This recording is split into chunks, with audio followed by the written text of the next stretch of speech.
আমি বললাম যে আপনার এখানে আসবার আগে আপনার মতোই আরেকজন আমাকে অফার করেছিলেন, যার সাথে মিলেই না, একটা শুধু মন্ত্রী হবার জন্য যাবো, এটা ভাবলেনই কেন? ওয়ালটন ফ্রিজ কিনে অনেকের মতো আপনিও হয়ে যেতে পারেন মিলেনিয়াল। সেরা পণ্যের সেরা অফার। আপনাকে কি কোনো অফার করছিল এই নির্বাচনে যাওয়ার জন্য সরকার বা সরকারের কোনো সেই পক্ষ? সময় তো সব দিক থেকেই করছিল কোনো আমাকে, প্রেশার ছিল কিনা মানে আপনার উপর? গভর্নমেন্ট প্রেশার দিতে পারেনি। কারণ হচ্ছে কি, যারা প্রেশার দেবেন তারা দু একজনের সাথে কথা বলছে, তারা বেশ বড় মাপেরই মানুষ, যেখানেই থাকে, আমি নাম বলছি না।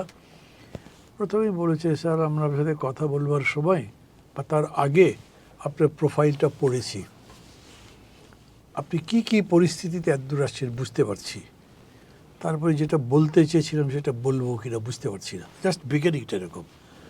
তা আমি বললাম যে আপনার এখানে আসবার আগে আপনার মতোই আরেকজন আমাকে অফার করেছিলেন, he will take me to the prime minister, settle হবে কোন মিনিস্ট্রি চাই।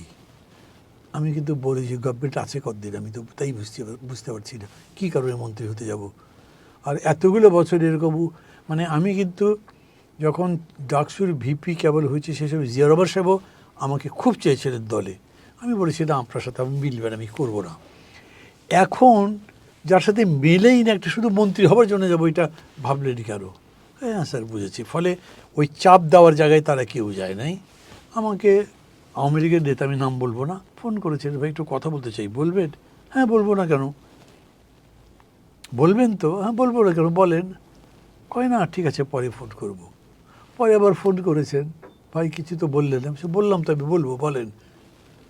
কয় না, আপনি যেভাবে কথা বলছেন আসলে বলবেন না। ঠিক আছে, দেখা হবে একসময়, শেষ।